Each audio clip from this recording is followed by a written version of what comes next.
Hello, this is Dr. Randomized from University Hospitals, Cleveland Medical Center, and Case Western Reserve University in Cleveland, Ohio.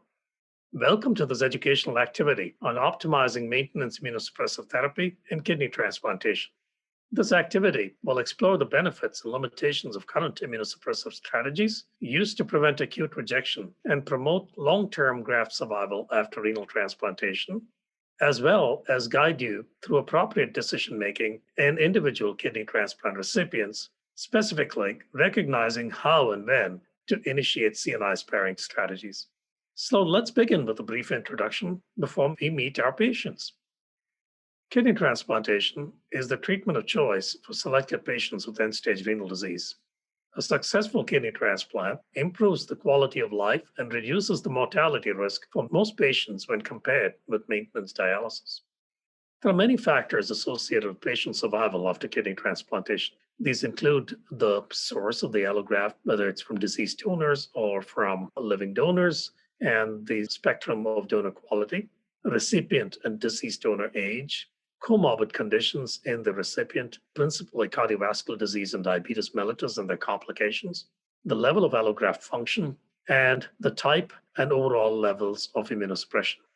Cardiovascular disease is the leading cause of morbidity and mortality after kidney transplantation. Death from cardiovascular disease is also the most common cause of graft loss. There are many factors that determine the relationship between kidney function and the risks of death, cardiovascular events, and hospitalizations. One of the most important themes in this is the relationship of cardiovascular disease to the level of kidney function that is obtained after kidney transplantation. As we go down this theme, we see that the less the GFR after kidney transplantation, the more likely it is that the patient will die from any cause or have a cardiovascular event or have an associated hospitalization. Let's spend the next few minutes speaking about induction therapy. Induction therapy is immunosuppressive therapy that's administered at the time of kidney transplantation to reduce the risk of allograft rejection. In general, induction strategies fall into one of two categories: high doses of conventional immunosuppressive agents, either T-cell depleting or IL-2 receptor blocking antibodies in combination with lower doses of conventional agents. The majority of transplant recipients in the US now receive some form of antibody induction therapy. There are many side effects and adverse effects associated with induction agents. Rabbit antithymocyte globulin has been associated with rash, infusion reactions, thrombocytopenia, leukopenia, serum sickness, and rarely anaphylaxis. Horse antithymocyte globulin has been associated with rash, infusion reactions, thrombocytopenia, leukopenia, hives, serum sickness, and rarely anaphylaxis.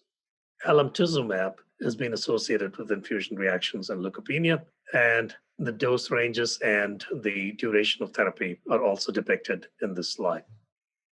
The KDIGO has many recommendations for induction therapy. They recommend starting a combination of immunosuppressive medications before or at the time of kidney transplantation. KDIGO also recommends including induction therapy with a biologic agent as part of the immunosuppressive regimen in kidney transplant recipients. It does recommend that IL-2 receptor antibodies be the first-line induction therapy. It also suggests that lymphocyte depleting agents rather than IL-2 receptor antagonists are suggested for high immunological risk patients. Induction therapy choice can be based on risk assessment. At the left is the lowest amount of immunological risk prevalent in the recipient, which includes those that have zero mismatches, living donors, Caucasian ethnicity, low panel reactive antibody, absence of donor-specific antibody, blood group compatibility, and immediate graft function or a short ischemia time in first transplants. On the right are high-risk patients that have increasing numbers of HLA mismatches, younger recipient and older donor age, and African American ethnicity, high panel reactive antibody, presence of donor-specific antibody, blood group incompatibility, delayed onset of graft function, long cold ischemia time, or a retransplant. In reality, the spectrum of risk is something that you'll see across the entire breadth of these polar opposites. So one can go from no induction to IL-2 receptor a blockade with basiliximab, or depletion with alemtuzumab, or T-cell depletion with antithymocyte globulin. Some approaches to induction protocols involve the attempt to identify patients at high risk of acute rejection, and with this view, more aggressive immunosuppression is justified in patients deemed to be at significantly higher risk of rejection. So, which patients are best treated with rabbit antithymocyte globulin versus basiliximab in renal transplantation? In patients at the highest risk of acute rejection or delayed graft function who received a renal transplant from a deceased donor, the composite of acute rejection, delayed graft function, graft loss, and death was used as an endpoint, and there was no really significant difference between those receiving antithymocyte globulin or basiliximab. However, biopsy-proven acute rejections occurred less commonly among those who received antithymocyte globulin. Antibody-treated acute rejection was far less common among those with antithymocyte globulin, achieving levels of high statistical significance. Antithymocyte globulin is also associated with a lower incidence of de novo DSAs in moderately sensitized renal transplant recipients. We will now go through a set of case scenarios. You will come at a decision point and a complicating variable that will help us think about how to choose immunosuppression depending on the outcomes that are desired. First decision point is with regard to the type of transplant, a de novo kidney transplant recipient, and the second would be a kidney transplant recipient currently on a maintenance regimen of a calcineurin inhibitor and mycophenolic acid preparation and steroids. The first complicating variable would be low to moderate risk. The next complicating variable that we'll consider is patients at high immunological risk of rejection. The next complicating variable that you'll think about is a patient at high risk for viral infection. Your patient is a 50-year-old Caucasian man receiving his first transplant from a deceased donor. He has a low PRA, no donor-specific antibody at baseline. There is no concern for wound healing problems. The patient received induction therapy with basiliximab. KDIGO recommends using a combination of immunosuppressive medications as maintenance therapy, including a CNI and an antiproliferative agent with or without corticosteroids. It also suggests Tacrolimus to be the first-line CNI, and it suggests that Tacrolimus' cyclosporine be started before or at the time of transplantation rather than delayed until the onset of graft function. Further, mycophenolate is suggested as the first-line antiproliferative agent, and among those who are low immunological risk and who receive induction therapy, it suggests that corticosteroids could be discontinued during the first week after transplantation. Further, it recommends that if mTOR inhibitors are used, they should not be started until graft function is established and surgical wounds are well healed. The regimens most commonly used in de novo kidney transplantation include a calcineurin inhibitor, usually tacrolimus, a mycophenolic acid or MPA derivative, and corticosteroids. This combination has been associated with a reduced risk of acute rejection in the first year after transplant. However, there have not been accrued a commensurate improvement in long-term graft survival. Early improvements in graft attrition have been ascribed to achieving very low acute rejection rates. However, late graft loss due to infections, malignancy, and CNI-induced nephrotoxicity may be the counterbalancing effect of achieving such low acute rejection rates with a tacrolimus and MPA-based regimen. Therefore, modified CNI-based regimens have been proposed to mitigate this issue, with most research surrounding the use of these agents in lieu of mycophenolic acid to substantially reduce the exposure to CNI, and these are mainly the mTOR inhibitor-based therapies. For the most part, Sirolimus has seen decreasing use, and Everolimus is the predominantly available mTOR inhibitor on the market today.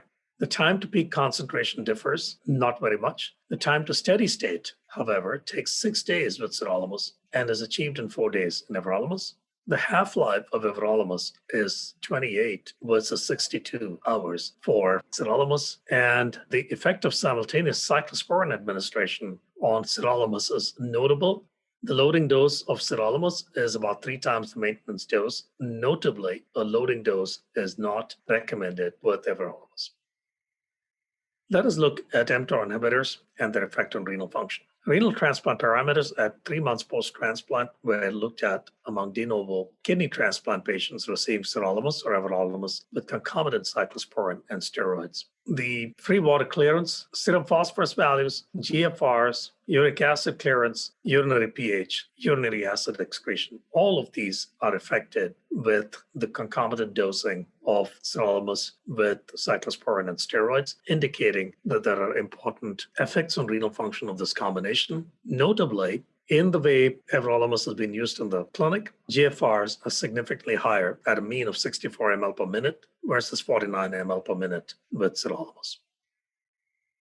In multiple randomized controlled trials, everolimus with reduced exposure calcineurin inhibitor, whether it's cyclosporine or tacrolimus, was found to be non-inferior to standard CNI regimens for anti-rejection efficacy with comparable, if not better, allograft function up to 2 years after transplantation.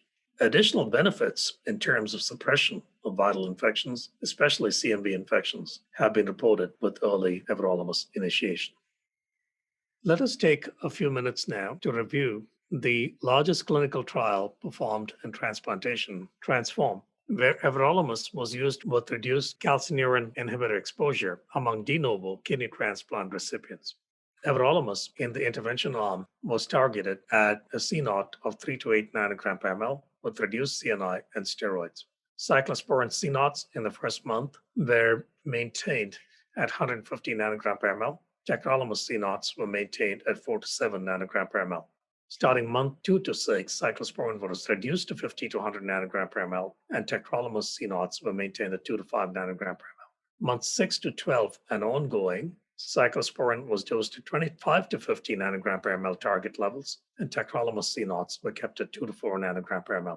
In the comparator arm, cyclosporine and tacrolimus levels are as shown and fit very well with what is regarded as conventional dosing of these agents. Let us look at some of the outcomes accrued with Transform. There was no significant difference with regard to the composite efficacy failure endpoint, which combined renal function with biopsy-proven acute rejection at 24 months.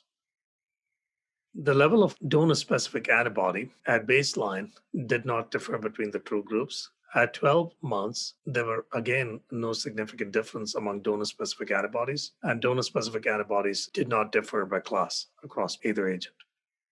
There was, however, a significant decrease in the incidence of infections, notably viral infections, both CMV and BK infection, and across donor and recipient risk groups in the everolimus treated patients compared to those treated with the standard dose CNI and MPA infection. Severe BK infections were not very different between the two groups. However, BK viruria or viremia was significantly less common among those treated with everolimus and low-dose CNI.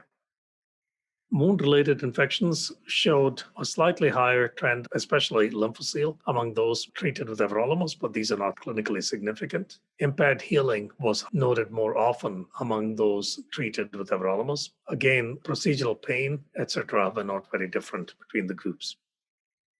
In the ATHENA study, everolimus with tacrolimus was noted also to be comparable to standard of care in de novo kidney transplant regimens. And the trend towards receiving everolimus and being associated with the lower incidence of CMV and BK infections was again replicated. No significant difference in proteinuria was noted between the groups, and efficacy was more or less comparable. This was notable in that these findings were noted in a European trial with a population that included organs from deceased donors greater than 65 years of age. Thus, results are comparable across a spectrum of donor quality. From your review of data from Transform and ATHENA, you know that everolimus in combination with reduced exposure tacrolimus or cyclosporine and low-dose maintenance steroids confers excellent transplant outcomes with the lowered risk of viral infections. In this patient who is at low immunological risk, this regimen would be a very suitable regimen to maintain renal function and freedom from viral infections. The patient before us is a 65-year-old African-American gentleman who has a PRA of 80%. KDIGO recommends using a combination of immunosuppressive medications as maintenance therapy, including a CNI and an antiproliferative agent with or without corticosteroids. It also suggests Tacrolimus to be the first-line CNI. The regimens most commonly used in de novo kidney transplantation include a calcineurin inhibitor, usually tacrolimus, a mycophenolic acid or MPA derivative, and corticosteroids. This combination has been associated with a reduced risk of acute rejection in the first year after transplant. However, there have not been accrued a commensurate improvement in long-term graft survival. Modified CNI-based regimens have been proposed to mitigate this issue, with most research surrounding the use of these agents in lieu of mycophenolic acid to substantially reduce the exposure to CNI, and these are mainly the mTOR inhibitor-based therapies. On the surface, there are no data to support or refute the use of an Everolimus and reduced-dose CNI regimen in these patients. The Transform and ATHENA protocols specifically excluded patients at high immunological risk of rejection, including those who had high anti-donor reactivity, either by means of high panel reactive antibody or the presence of pre-existing donor-specific antibody, and also those that had lost a previous graft due to immunological reasons. As such, this is a patient that you may use depleting antibody along with standard dose calcineurin inhibitor and mycophenolic acid and steroids as per your central protocol, as opposed to a reduced dose tacrolimus and everolimus combination.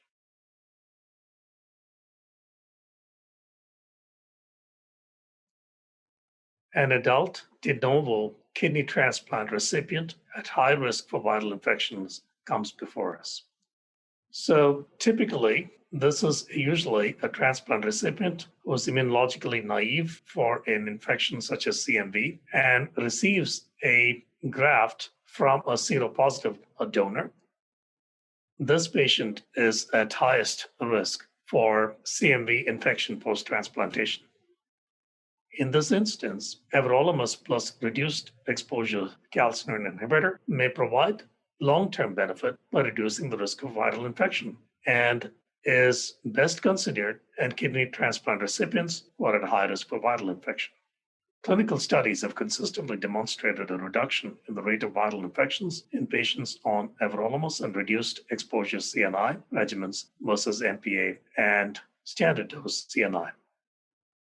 Notably, in the Transform study, the 24-month incidences of infection were significantly reduced in the Everolimus and reduced CNI regimen group versus those receiving mycophenolic acid with standard dose CNI for overall viral infections at 17.2% versus 29.2% respectively. BK infection was 4.3 versus 8.0%, and CMV infection was 3.6% versus 13.3%, respectively.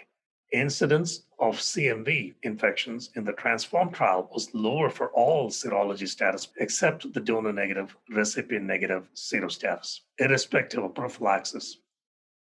In the ATHENA study, both CMV infections and BK virus infections were significantly more frequent with mycophenolic acid and tacrolimus.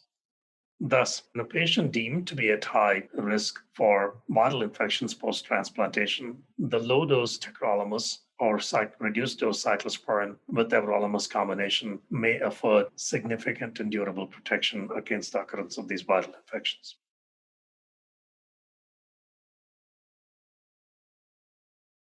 We have in front of us a 45-year-old Caucasian female on a cyclosporine-based regimen who is 4.5 months post-transplant. This type of scenario is the epitome of conversion from a standard dose cyclosporine or tacrolimus-based regimen with mycophenolic acid to an everolimus and low-dose tacrolimus or cyclosporine regimen. Based on ZEUS, conversion of kidney transplant patients from CNI therapy to everolimus at 4.5 months post-transplant is associated with a significant improvement in renal function that is maintained for at least 5 years. The increase in the mild acute rejections in the first months after conversion was not associated with loss of function and did not appear to be of major clinical concern. However, these findings are not necessarily applicable across all kidney transplant recipients. Since patients were selected based on adequate renal function and standard immunological risk at baseline, and the effects of conversion from cyclosporine is not necessarily identical to those effects that may be observed in tacrolimus-treated patients.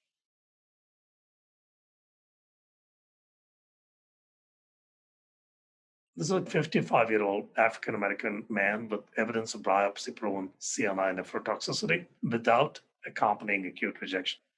In a single-center randomized controlled trial, the impact of 3-month conversion to Everolimus with low-exposure tacrolimus was compared to full-exposure tacrolimus with mycophenolate.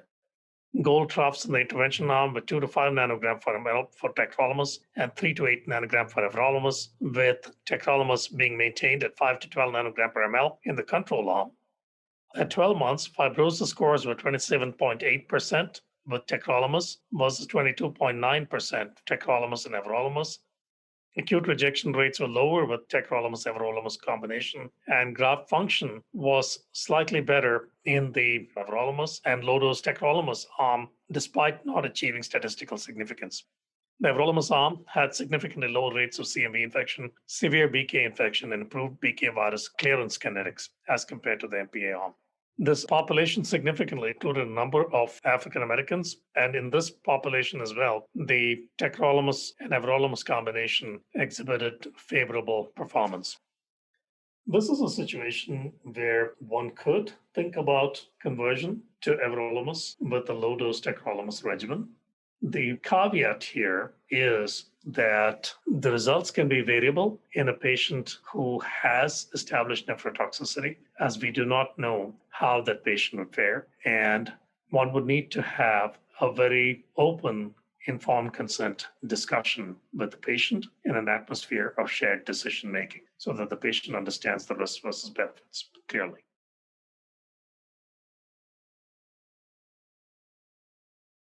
We have in front of us a kidney transplant recipient who is currently on a maintenance regimen of CNI, mycophenolic acid, and steroids at high risk for viral infection. Specifically, this patient had a BK virus infection during the previous transplant.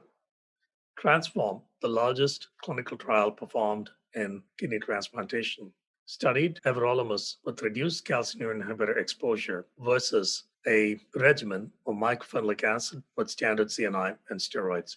There was no significant difference with regard to the composite efficacy failure endpoint, which combined renal function with biopsy-proven acute rejection at 24 months.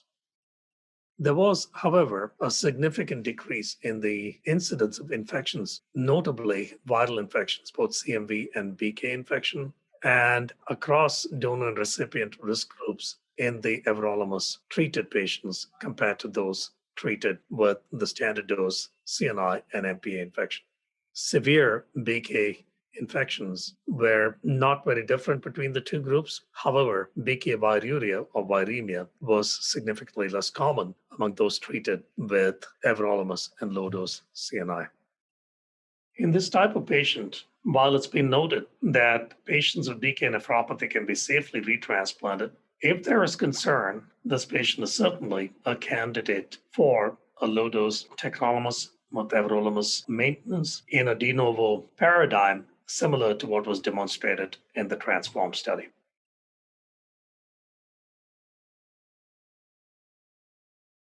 We've thus far looked at what the trials have shown us about the use of mTOR inhibition among kidney transplant recipients. How do we take these learnings into the clinic? We offer some guidance on using everolimus and low-dose CNIs as initial immunosuppression, and we try to define for you who the ideal recipient of everolimus should be. In brief, everolimus, in combination with reduced exposure, calcineurin inhibitor, and low-dose steroids, is a suitable regimen for the prophylaxis of kidney transplant rejection in the majority of low to moderate immunological risk patients with individualized management. So how does one then initiate patients in everolimus? One can induce with either basiliximab or rabbit antithymocyte globulin and provide an effective therapy for kidney transplant recipients when initiating an everolimus-based reduced exposure CNI regimen. At present, there's limited clinic experience of the use of this regimen without induction therapy in kidney transplantation.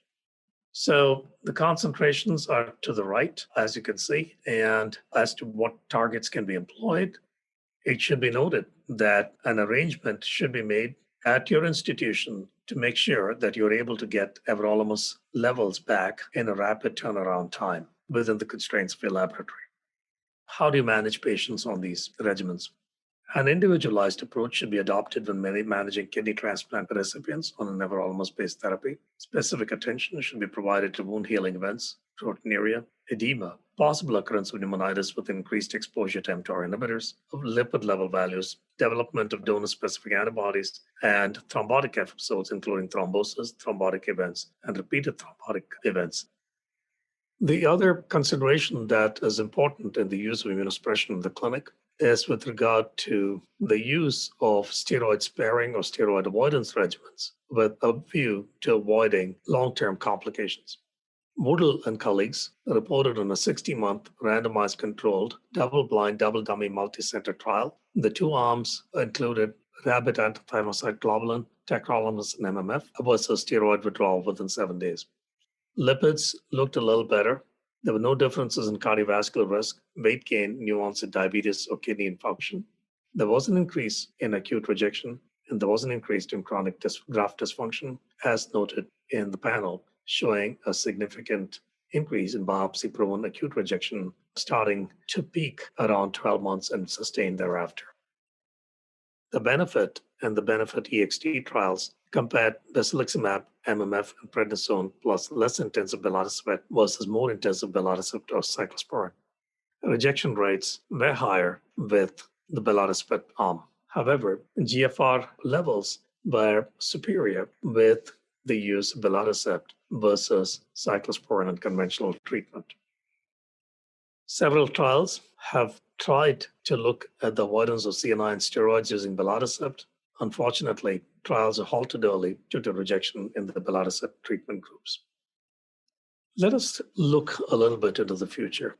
Thus far, we've discussed regimens that use conventional combinations.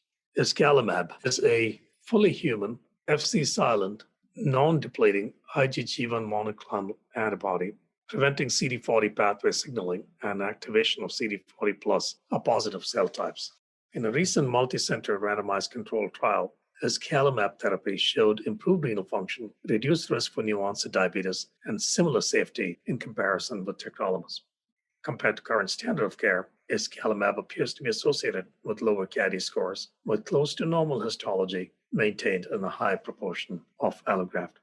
Newer therapeutic agents such as iscalimab make us look with optimism to the future of outcomes in kidney transplantation and our ability to deliver value to society. Thank you very much. This activity is accredited by Penn State College of Medicine.